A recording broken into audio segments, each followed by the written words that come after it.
Ladies and gentlemen, comrades and friends, another episode of Moment of Truth. And on this week's episode, we are focusing on South African activist Dr. Ndlozi, who talks about the impact of the PayPal mafia on South African politics. And this has been an interesting episode. There's been an interesting symposium where Dr. Ndlozi talks about the so-called political mafia, or the PayPal mafia, if I would put it explicitly, the PayPal mafia. And it actually raises some questions which the audience or the people, the listeners would want to understand, would want to know about.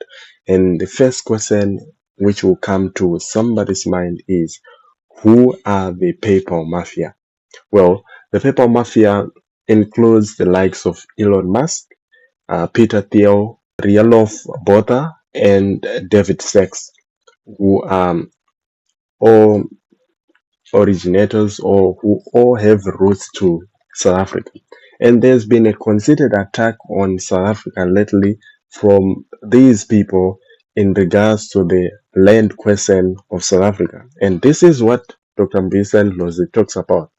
Take a listen and share your thoughts in the comment section.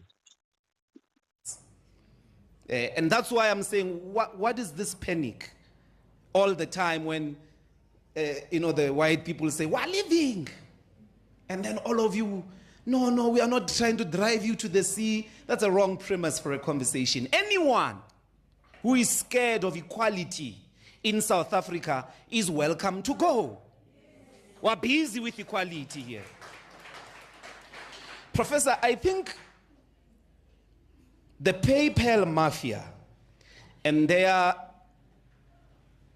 sort of capture of the federal government in the United States, we must ask, of course, there are those questions of the algorithms and the applications and the capture of the payment systems and the flow of money, particularly of the federal government and the federal bank and so on and so forth, that they are going to control those mechanisms. But I think these people, I suspect, and we have to have an open conversation.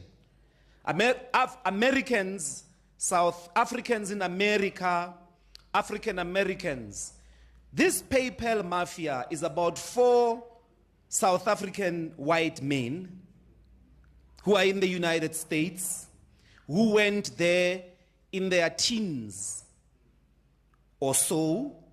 They're at the helm of a tech giant. And it seems to me they've just managed to successfully not only have, Donald Trump, the bourgeoisie is the only class in history, ruling class in history, that relegated political power to political elites.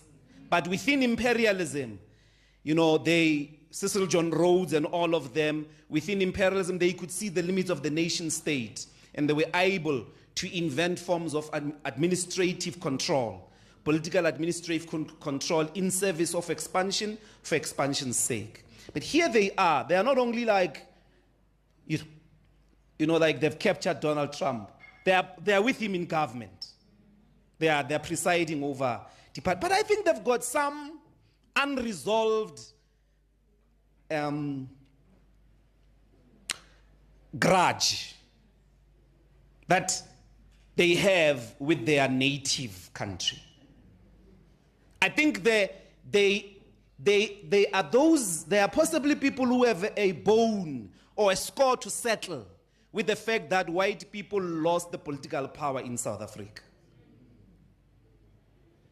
I think they are on some project, and I know that this might be a huge jump, but I wouldn't think so. I think anybody who would wake up, who was part of the 1940s peace in the world after the World War II, would be shocked to find Israel doing what it's doing to Gaza.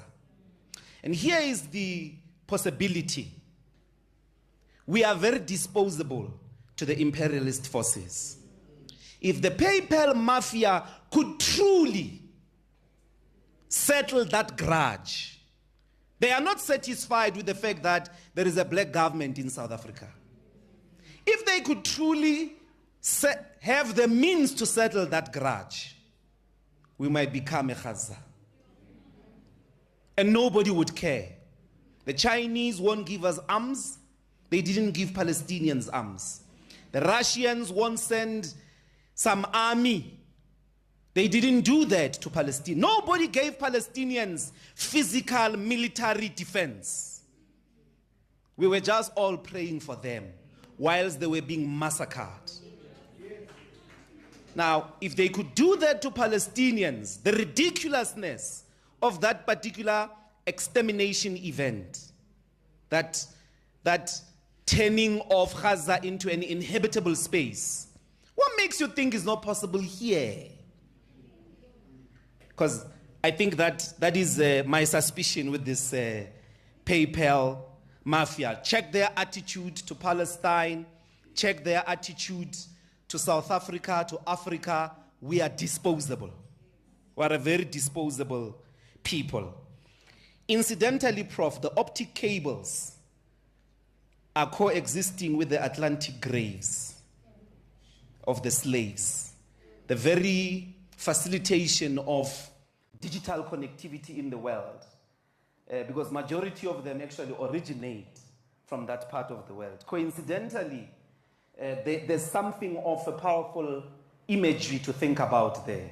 That those optic cables are going, they are possibly going through those graves of Africans that were thrown into the Atlantic as dead bodies in the broader event of the transatlantic slavery. That should tell us our place in this digital future. That's my proposition.